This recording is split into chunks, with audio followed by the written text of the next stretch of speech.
We have somebody in the room before we introduce panel 2, who is Dr. Minu Terene. She is the person who brought the Green Cities International Conference here. And no, you're not leaving. You're staying right here. Come on.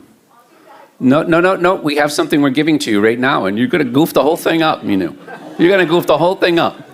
And Minu and I were both on faculty senate together at Roger Williams University. And I think because I made it through that hell walk, really beautiful experience of being on faculty senate, that we were able to forge a really strong relationship. So when I came out here, we stayed in contact, and she brought quite a few international minds to the table today and tomorrow, and then off to Longmeadow for a couple of days. So we're giving you a dragon, because it's the year of the dragon, and she had her eyes on this 3D dragon that we printed. So Paul is a student at MCLA who has about 100 people reporting to him, and that's for you, because you are quite the dragon, Minu. So thank you for bringing your conference here.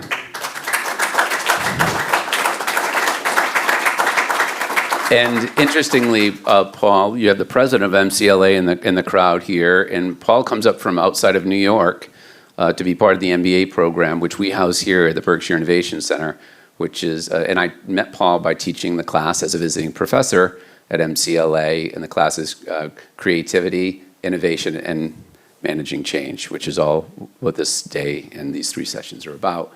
So thank you, Paul, for taking care of the gifting. Minu, you are free to move about the country or the big. Panel 2, I'd like to introduce Garth Klimchuk, who's the managing partner of North Renew Energy. He will introduce his fellow panelists, and you will take it from here, Garth. Thank you so much for coming on out. Down right here. Yeah, you can do whatever you want. You're in charge. And I think we should take care of all this, right?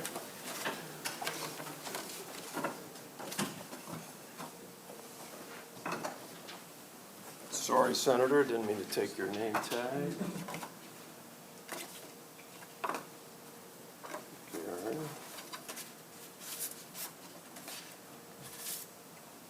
I think I'm missing one. Gary, Christine.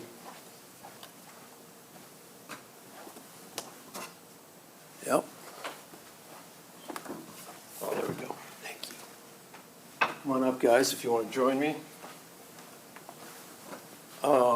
Again, my name is Garth Klimchuk, and thank you very much, and good afternoon, everyone.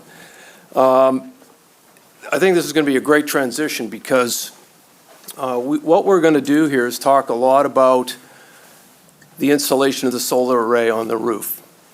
A little bit of background on myself. I am founder and managing partner of a company called North Renew Energy.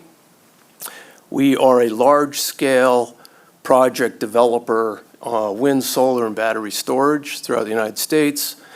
We're very remote. Our projects are focused in states like Idaho, Colorado, Missouri. The funny thing is, though, we don't have any in New England.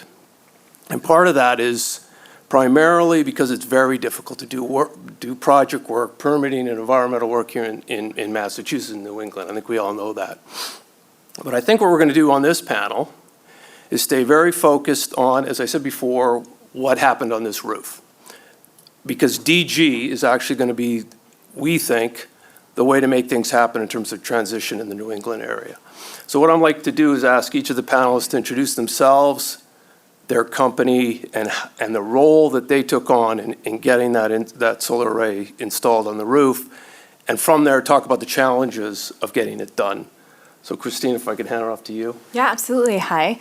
I'm a stand-in for Malcolm Smith, who was our lead on this project, and he is in Wyoming off the grid fishing. So, so Sustain started by looking at the opportunities at the Berkshire Innovation Center and what projects were shovel-ready for the Berkshire Innovation Center, for the BIC. And we sort of looked at a diverse number of projects, but it looked like, solar was the right one. And due to the timing of the Inflation Reduction Act, it made it possible for the BIC to do that project. And so Sustain sort of kicked off the RFP and put out to bid, and that's where Select came in and talk about how the project moved forward. Andres, if you want. Sure. I'm Andreas with Select Energy.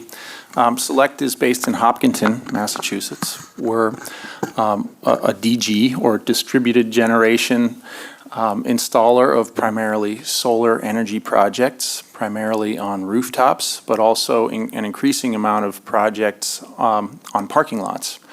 So instead of taking up valuable farmland, which is very valuable in Massachusetts and is part of the reason it's difficult for Garth and other large utility scale developers to get projects done here, because there's limited land, we're focused on putting the solar on the roofs and on already developed land, parking lots, maybe brownfields as well. We do ground mount projects in places like quarries. Ultimately, we're the top commercial rooftop solar developer, installer, engineering firm in southern New England. We respond to a lot of RFPs. I've worked with Malcolm before on some projects. Sustain is an energy consulting firm that helps organizations figure out what they can do to be more sustainable. And did a great job of analyzing that for the BIC, determining that solar was the way to go, and released a very effective request for proposals. And Select responded to that and was the winning vendor for that, because not only do we have good pricing based on our experience and the volume that we do, but we have a lot of great references in Massachusetts for rooftops just like this. And so we got to work with Sustain and with the BIC in figuring out exactly what should happen here. The system design, engineering, the best system size relative to available hosting capacity for solar on this particular utility line, taking into account the incentive structures and so forth. And we optimized the system around all of those factors, and ultimately came up with a good plan. We installed it. We have 25 licensed electricians on staff, project managers, engineers, all in-house. We also do ongoing operations and maintenance. So we're monitoring this system actively on a daily basis. If you go out in the corner of the little gathering area out here, you can see that there's a flat screen, and it shows you the monitoring for the system on the roof. It shows you what it's producing right now, what it's produced today, last week, last month, so forth. So if you're interested, that information's there. So once we figured out what we were doing, it needed to be financed. And that's where Gary and his team at Berkshire Bank came in. It's good to be here this afternoon. So Gary Labate, I'm the Chief Sustainability Officer with Berkshire Bank. I don't feel like anyone in this room needs an introduction to Berkshire Bank, because we've been based right here in the Berkshires for 178 years. And that's 178 years of providing tailored solutions and expert advisement for projects of all sizes, including projects just like this one here at the Berkshire Innovation Center. And our team of commercial bankers, have experience with projects that start on the rooftops of some individual homeowner's home, all the way up to multi-scale utility developments. Everything from the rooftop of the Berkshire Innovation Center to the largest net zero apartment development in the United States. We were at the groundwork helping to bring those projects to life with developers and experts in the field. So here, I just like no two customers are ever alike, no two projects are really ever alike either. And the right financing solution for any project may look different. Sometimes that may be in the form of an equipment loan. Other times it may be a tax credit, investment financing. All depends on that deal structure. And those are all the things that the team from Berkshire brought to this specific project. The other really innovative thing about this project, when we talk about timing and we talk about first, it was the timing of this, of Ben reaching out to talk to me about this project and our announcement of issuing a $150 million sustainability bond. So Berkshire was the first community bank in the country to put together a $150 million offering back in 2022. in that $150 million offering, we went out to private markets to raise that capital, and we said we're going to use that capital to help finance a cleaner, greener economy. And that's what we did. Raised $150 million and helped to support a number of projects across New England and New York State, from the net zero housing development that I mentioned to the rooftop that's helping to power the building that we're all sitting in today. So excited to be here. So let me ask a couple questions just to get into some detail that I think will add a lot of value. I've been in this business for a long time, and for the first time, tax-exempt organizations are allowed to get direct pay for the credits generated. The Innovation Center was able to do that. The RA allowed that. You could never do that before. That is a brand-new opportunity that never existed. And the great thing about it is it's out there for 10 years. Berkshire Bank helped do that, or Sustain, from your perspective, helped understand that direct pay process, correct? So that's a big opportunity that exists out of the IRA. Let's talk a little bit about the interconnection process. How was that process, Andreas, in terms of getting through? It's Eversource? Is it Eversource? Yeah, this is Eversource territory. It's a good question because it's a growing issue across all sectors of the solar industry. There are 5 to 10 year wait times on the utility scale side when you're trying to develop a large project, because there's limited transmission infrastructure to connect to. Here in Massachusetts, we have a growing issue with even small projects being able to interconnect, because on certain circuits, and you can tell which ones by looking at the utility data portals, which is a new thing in the last year or two. The utilities now, by the Department of Public Utilities, are required to update these data portals monthly, typically, with information that shows how many applications have been submitted on a particular utility circuit, what substation that circuit is associated with, how many applications are associated with that substation, is it considered to be saturated, is it therefore on a group study hold because there's so many applications that have been put in recently that now you have to study not just one project's impact on the grid, because solar generates power intermittently. It's not consistent base load power. It only generates power when the sun shines. If it's a cloudy day, it's less. If it's a sunny day, it's more. But what if it's a sunny Sunday when no businesses are consuming that power? What happens when all that excess power from a bunch of systems in aggregate hits a substation and the transformers in that substation that, as Senator Mark earlier mentioned, step power up or down? Right, so when you're running power in reverse through a substation, what happens when it's at a large capacity? So, because that's a growing issue and the DPU has now said, okay, you need to update this information in a publicly available format in the data portals, we have some view on that that's helpful. Luckily, when we checked this circuit, it wasn't saturated. Some areas of Pittsfield have major issues with interconnection, but not this area. So that was fortunate.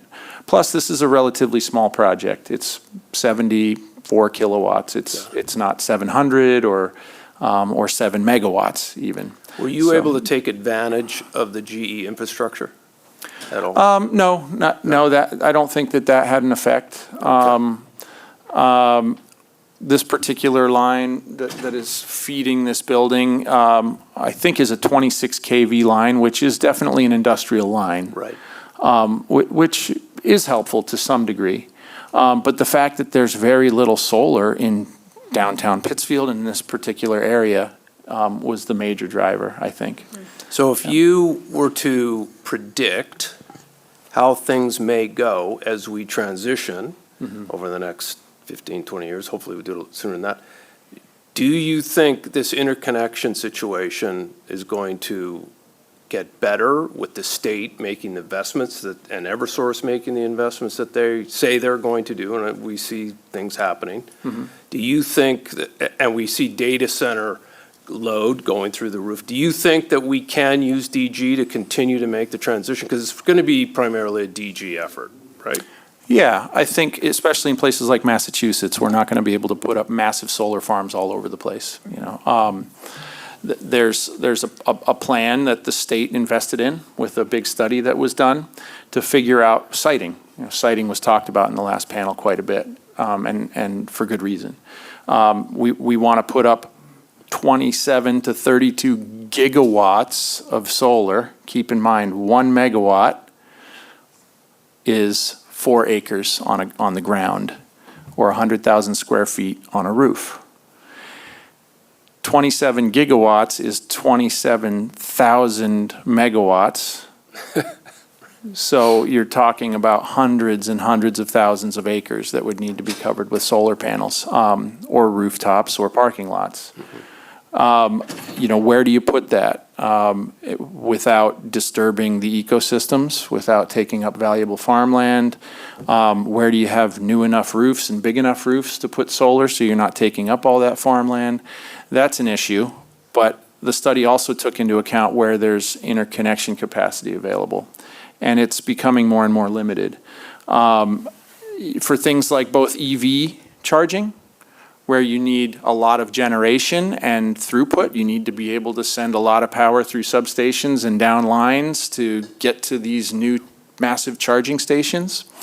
One car can be pulling in 300 kilowatts when it plugs in at a level 3 charger.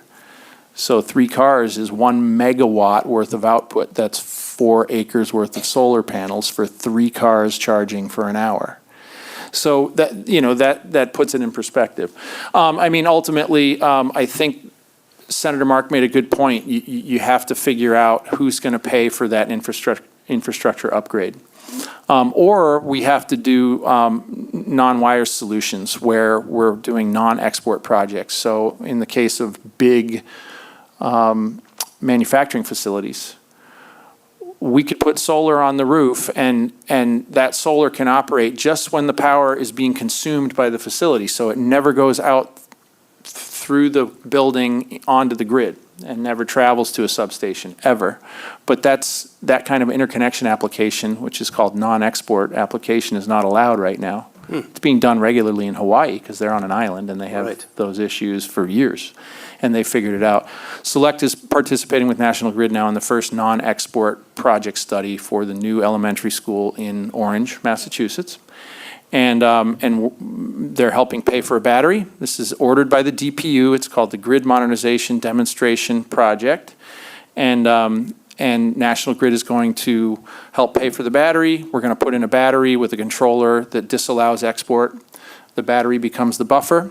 And it's a non-export project on a school, which if you think about it, well, schools don't operate in the summer when there's more solar production. So it's a really good case study.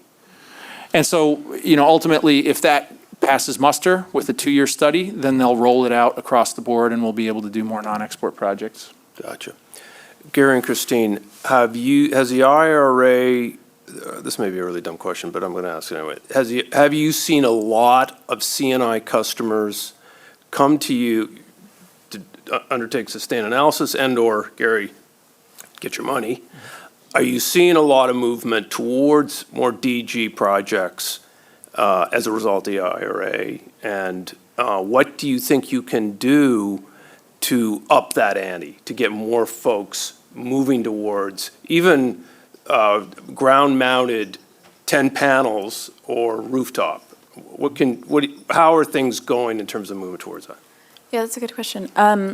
So first, and this is going to seem, can you define DG for me? Because I don't know what it, good question. like as a, So that we're all on the same page. DG being, and Andreas knows this better than I do, small scale, rooftop, ground-mounted, commercial scale wind and solar projects in which you're almost using the power for yourself. Yeah, I think the main explanation is the power is out on the distribution lines, not connected to transmission lines. absolutely. So transmission lines are the big ones that take power long distances. Then it gets to a substation that steps down through that substation into a radial distribution system that goes out to the streets. And so when you have a system out on the street, that's distributed generation. And usually it's under 5 megawatts in size. Great, yeah. But most likely smaller. Great. Yeah, thank you, because like, we don't use that like term between us, and I'm just a product manager, so, I haven't heard it Good question, before. though. Very Even though good we question. have those size projects all the time. So, yeah, so I think that one of the things, so we have seen projects convert after the IRA, and it has eased some people's entry into solar. But for small projects like the ones that we try to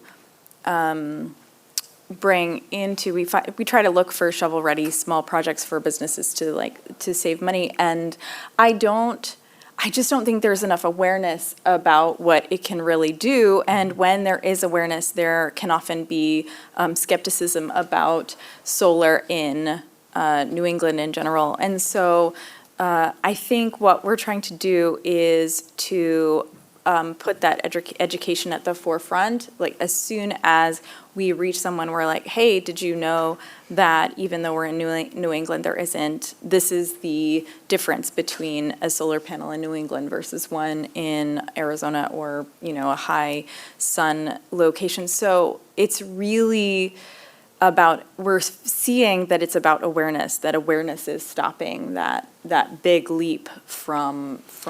So it sounds like the businesses, and I also want to throw this at Gary's, they're very focused on cost, they're very focused on product push Absolutely. and revenues. And then to think that I have to spend my time thinking about going to renewables and/or to take myself a little bit off the grid, that's a big leap, Yeah. it sounds like. Even though there's a lot of value that they can get out of the IRA, it seems like it's a big leap towards, oh my God, I've got to spend time on figuring out and this is what Sustain does at Berkshire Bank. I know you guys are doing this.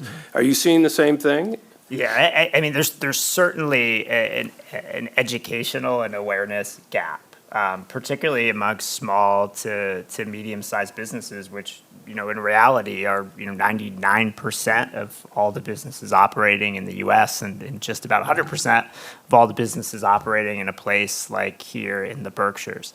So what we've found with the Inflation Reduction Act, did we see more small, medium-sized businesses coming to us looking for financing?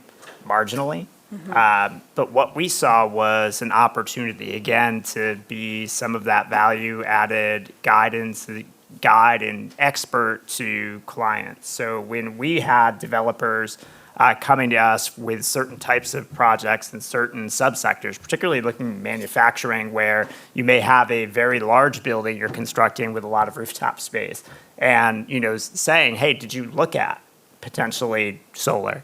And we actually have a couple of examples where, through that process, through the financing process, they ended up doing some solar on the roof. So we're seeing some opportunities like that to provide some expertise and then connect, our borrowers with folks working in the space that are the real experts to have those more detailed conversations, because awareness, education is a big part of that. I was talking to a colleague at the Department of Energy. Berkshire has been working on a pilot with them for some time. And, I think there was a perception that with the Inflation Reduction Act, that with some of the tax credits and the benefits that came out of that, it was going to incentivize all this new development amongst small and medium-sized enterprises. And I just haven't seen that. And I know in some ways that money is still tied up in bureaucratic red tape, or at least some of it.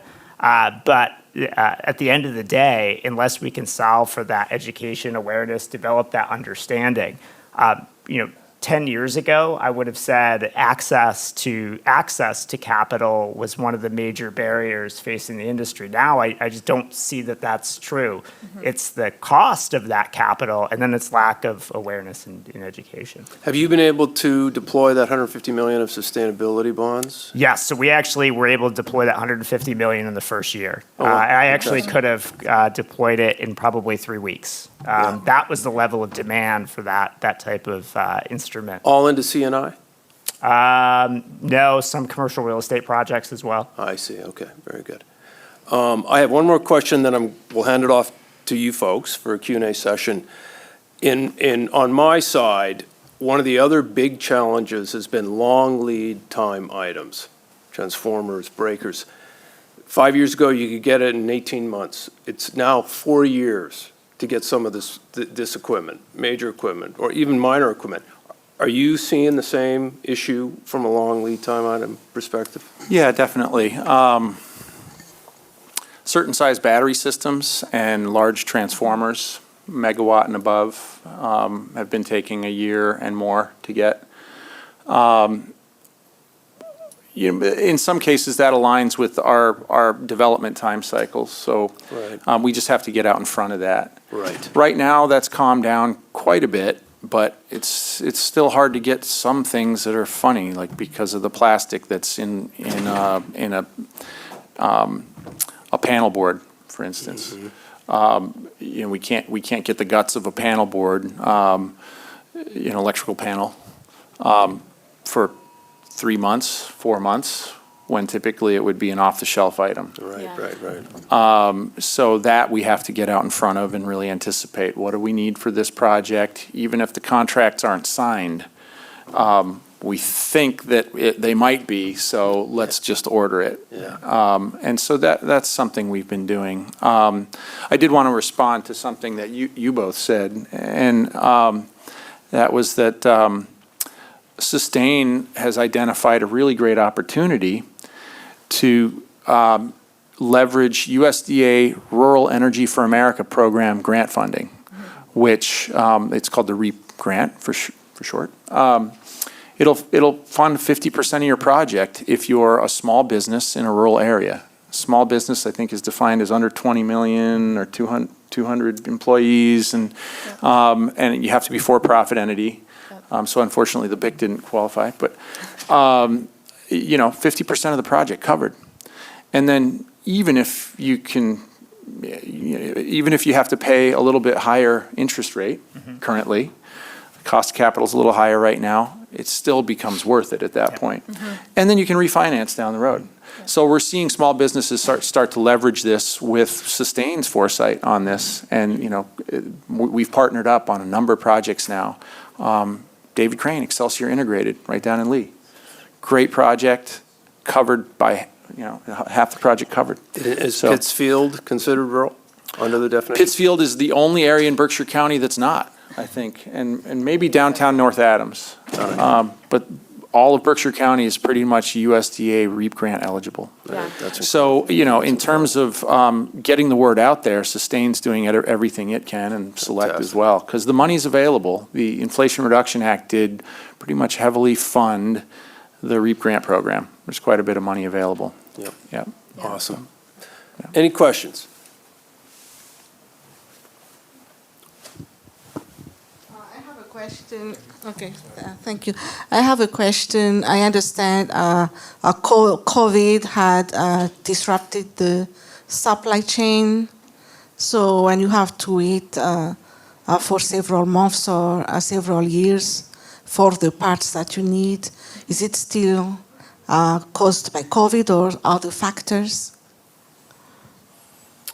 Other factors, really, at this point. I think COVID definitely was the main driving factor for those years, obviously. But now it's affected more by supply chain issues, like ships can't get through the Gulf of Saudi Arabia and can't get through certain areas easily, and the cost of things in general. I mean, the cost of fuel, which also affects the cost of shipping quite a bit. So that's causing delays. So it's other factors involved right now. War. I'd also suggest that while the IRA has mostly very good things come of it, the downside with the IRA is that there is a lot of money. When you have a lot of money flowing into an industry or a market, costs go up because everybody's chasing essentially the same thing. I know that's a very global approach to it. But it also means that some of the bigger players are going to lock down a lot of that equipment.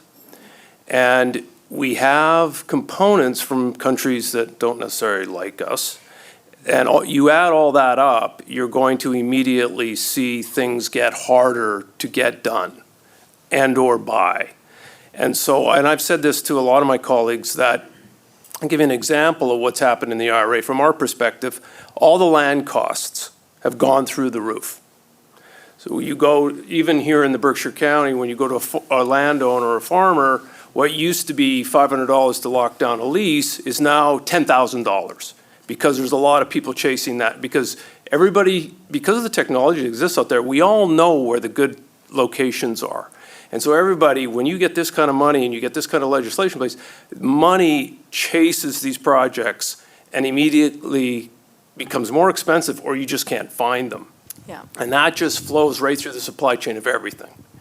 And so there's good and bad. Mostly good coming out of IRA, but you have to be very careful of what you ask for sometimes. True. Yeah, and with those larger developments like shared solar projects and things like that, you'll often see a lag, and this is sort of on the consumer side, because we try to sit on the side of the consumer table. You'll see a lag in, well, we have these, shared solar projects that you're available, that you're qualified for, but they're not built yet, and so that can often, it spirals down the supply chain for sure, so.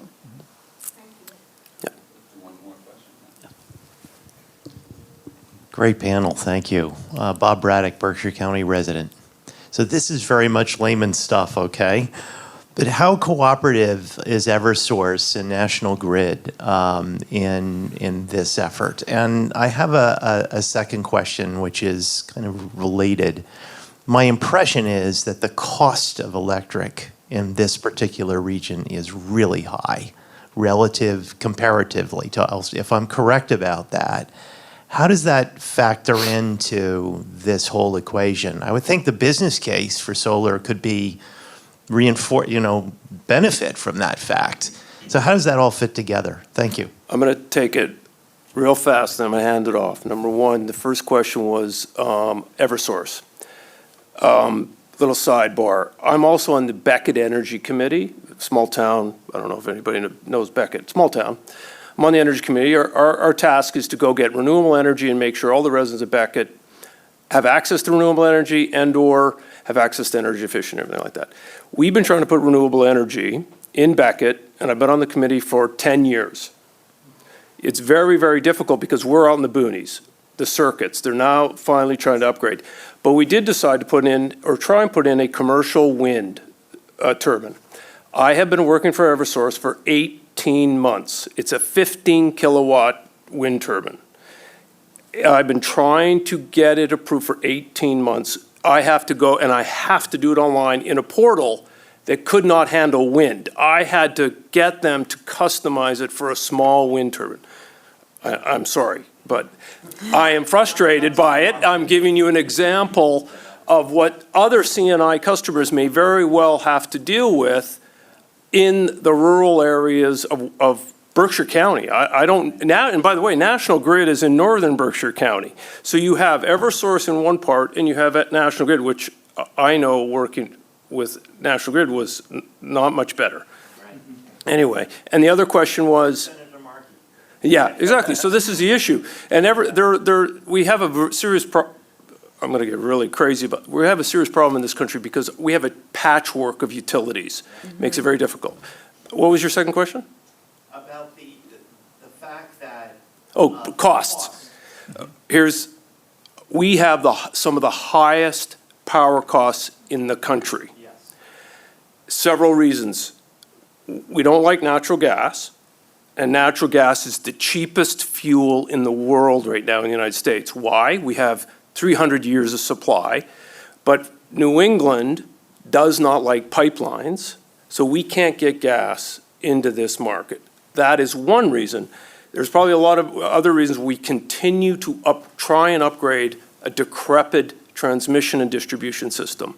That's my views. You guys beat it up. Yeah, you make a good point. High electric rates does make a better business case for solar, right? Because you're offsetting higher costs, it allows for a quicker payback time, and/or lower incentives. And long-term insulation too, from those prices, yeah. Right, yeah, so you're hedging against, fluctuating electric rates. With COVID, electric rates went through the roof. They rose 100% in some cases, especially in the wintertime when natural gas is a constrained commodity because there's only one pipeline coming into Massachusetts, and all of our power generation, baseload power generation, is natural gas.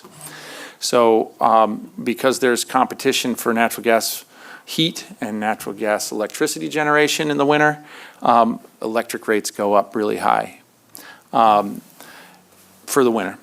So we saw major rate spikes. They've since eased off a bit, but they're still much higher than they were before COVID and before the war in Ukraine, which drove a lot of that higher natural gas cost. So, that does help the case for solar, for sure. In terms of Eversource and National Grid being cooperative, well, Select does 5 times more commercial projects than our next competitor. We have standing weekly meetings with the utilities. And they, the people that we work with generally are just good people, right, trying to do their job. Yes, but, I agree with that. But Eversource and National Grid are understaffed in terms of their distributed generation departments that are trying to approve solar project applications and apparently win No, and I agree with that project 100%. applications. I do not meant to denigrate these. They try very hard. They do, but I They're think working with the system, and Yeah. it's tough. But they work within the letter of the tariff. So the Right, rules that are right. set by the Department of Public Utilities, they have to follow them. Exactly. And if they don't, they get a fine, right? So they follow those rules, but they're not hurrying to get things done. Right. And for instance, it took 3 months for them to approve us turning the project here on. And typically it takes 3 or 4 weeks. It took 3 months because, well, they said, oh, this wasn't done quite right, and we'd never heard this request from them before, ever, in 15 years, and they made this funny request, and it came out of nowhere. They've lost a lot of folks, too.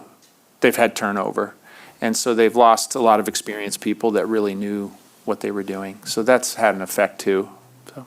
It sounds like the panel can provide us with a lot of needed information about this transition, beyond just the incentives, but also the people management that's required in the framework to use to enter into these projects. Clearly, we could have the panel go on for another hour, but Yeah, sorry. it's okay. No, it's okay. We like a little overtime. We just can't do double overtime. No, definitely. A round of applause to our panelists. Really appreciate your knowledge.